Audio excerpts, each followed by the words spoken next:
Alright, so let's talk about arithmetic sequences a little bit. You don't need to write this slide, but I would like you guys to watch.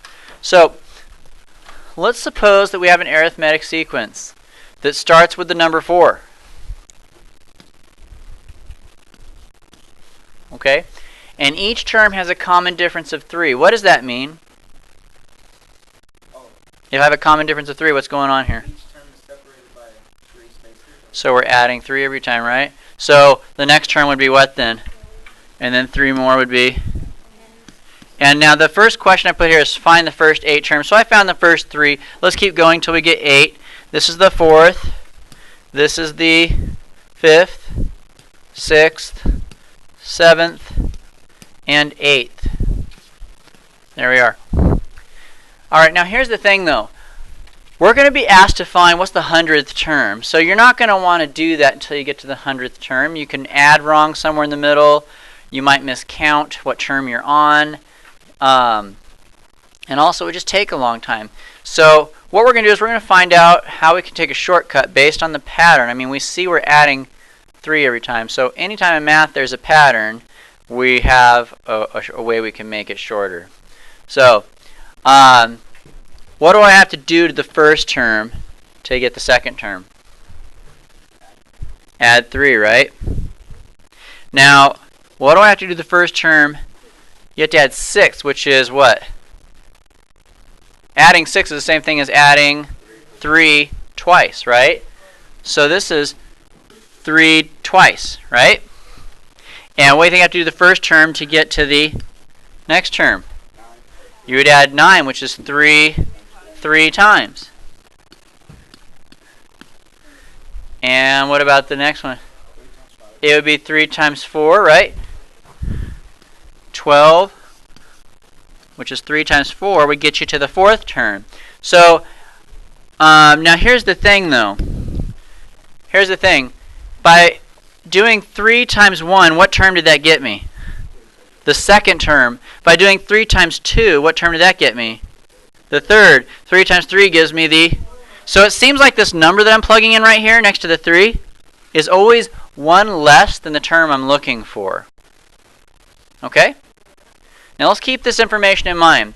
So it seems like I always start with the first term, right? And then what do?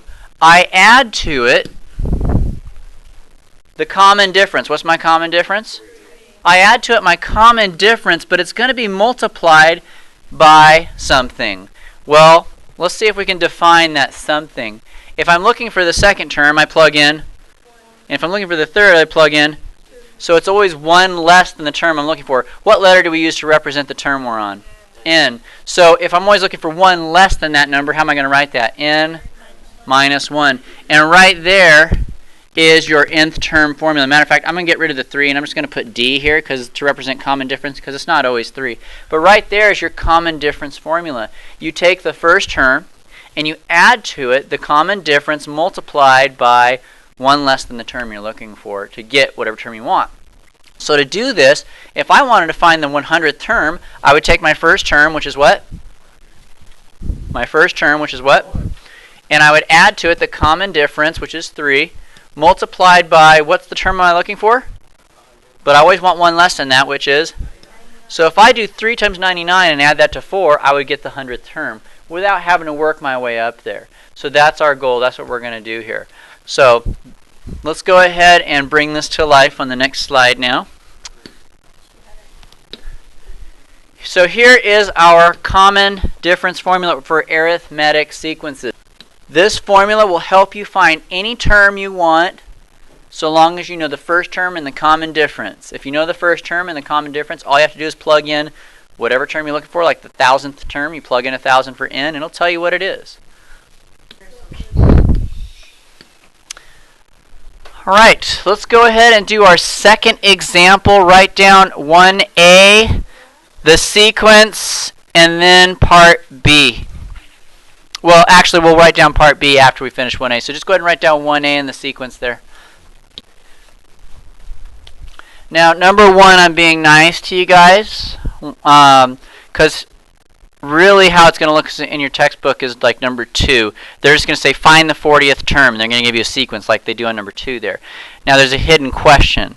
In order to find the 40th term, unless you want to work it out by hand forever, you have to find the nth term formula first. So number 1, I'm breaking it apart into 2 questions, but really it won't be asked like that.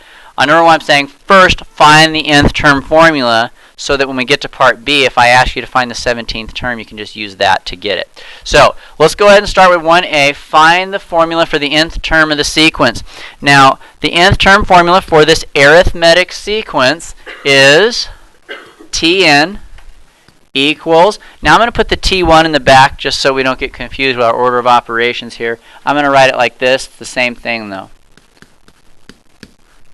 Alright, so in order to use that, we need 2 things. I need to know what my common difference is, and I need to know what my first term is, and luckily we can see that. So what is my first term? First of all, that's pretty straightforward. It's 5. Now we need to find our common difference. What is it? Well, it looks like we're adding 3 every time, right? So there you go. The D equals 3. Now, if this was a subtraction problem, like on your last seat work problem, then it would be -3, right? So you'd plug in a -3. But in this case, we are adding, so it's +3. Okay, now that we know that, you could stop there. This answer is technically acceptable. But it's really not simplified.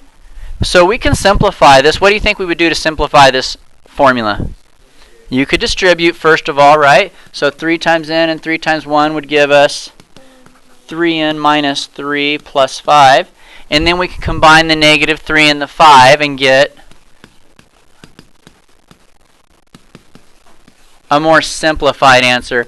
I'm telling you that the first one's acceptable because it's true. And it might look like that on some tests. However, a lot of times on tests, they'll give you the more simplified one also. So, there you go. Okay, so let's go ahead and write down part B now. Use your answer to find T17.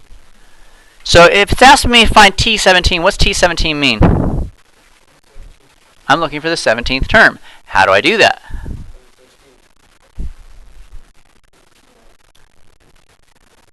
What am I doing? You're putting your first term minus the 17th term minus 1. So you're putting your first term in number 16. Not bad. Not bad. All right. No. Here's the thing. You guys are both warm, but let me just give you the answer. All you got to do is plug in 17. You're not going to plug in 16. Now, some of you guys are thinking, why don't we plug in 16? I'll tell you why in just a second. We're plugging in 17 because I'm looking for the 17th term. So it's 3 times 17 plus 2. 3 times 17 is 51. And 51 plus 2 is 53. All right, now why didn't we plug in 16 was the question some of you guys were asking. Look, that was up here, right? There's your n minus 1. So if you plugged in 17 here, what would it be? That would be 16, right? But if you simplify it, this still has the n minus 1. It's just all concealed now. So you don't need to plug in 16. You plug in 17.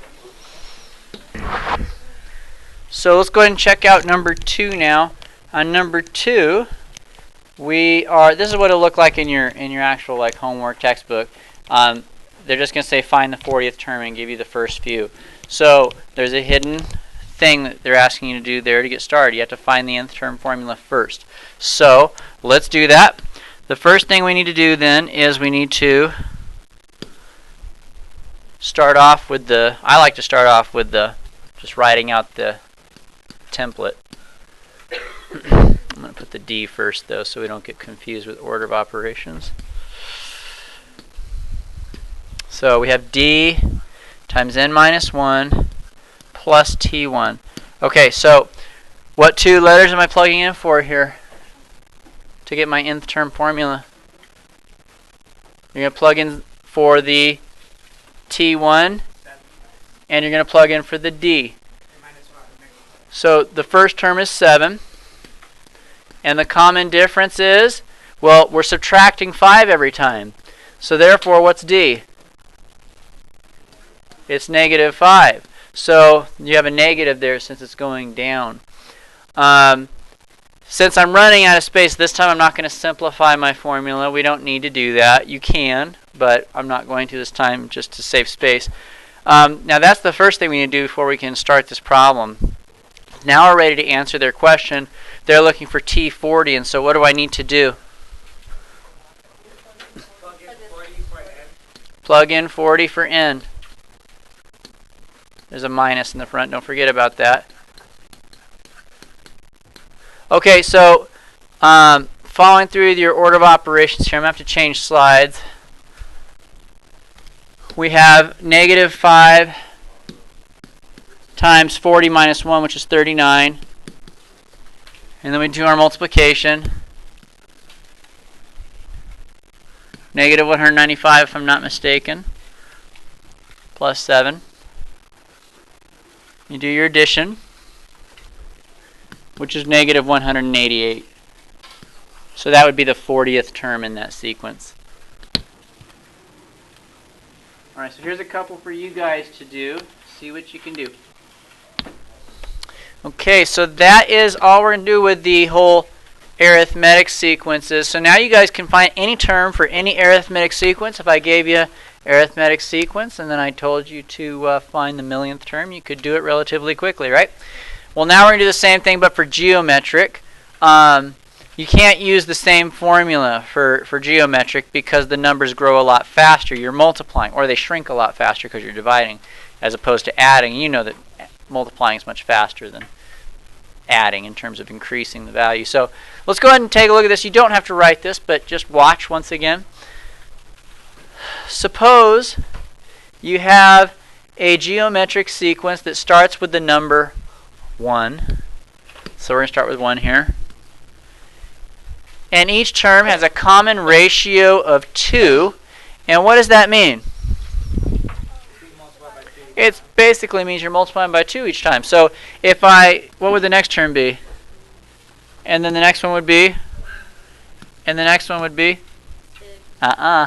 2, 4, and then 8.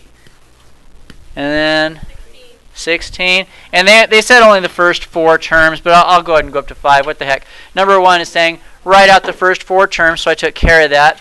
And then they're asking for T20. Now, T20 wouldn't be too bad. I mean, I guess we can get out a calculator and just keep going. It's going to be a pretty big number, I'll tell you that. But once again, I think we're going to use a formula, because if I ask you for something like T40, it's going to get really laborious. And even though you could do times 2, 40 times, doesn't sound that hard.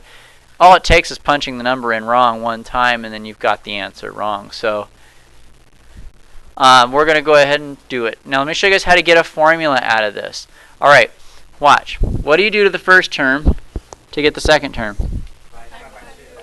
You multiply by 2, right? So I'll put times 2. What do you do the first term now to get the third term? You multiply by 2 times 2, right? Which is 2 to the second power. What would you do to get to the third term? 2 times 2 times 2, which is 2 to the third power. What would you do to get to the fifth term? Okay, so it'd be 2 to the fourth. Now we're seeing a pattern, right? So this one's 2 to the first, 2 to the second, 2 to the third, 2 to the fourth. And so just like when we did arithmetic, it's always 1 behind the actual term. So if I'm looking for the second term, I'm raising 2 to the first power. And if I'm looking for the third term, we're raising it to the second power. So it's n minus 1 again, right? But here's the difference. You take your first term, and this time we're not adding, but we are multiplying it by 2 to the power of n minus 1. The power is always 1 less than the term you're looking for. And that's the nth term formula for geometric sequences. So here is everything all labeled for you. So go ahead and write this out. As opposed to a dot there, I kind of prefer parentheses, so you might want to do that. Proceeding on.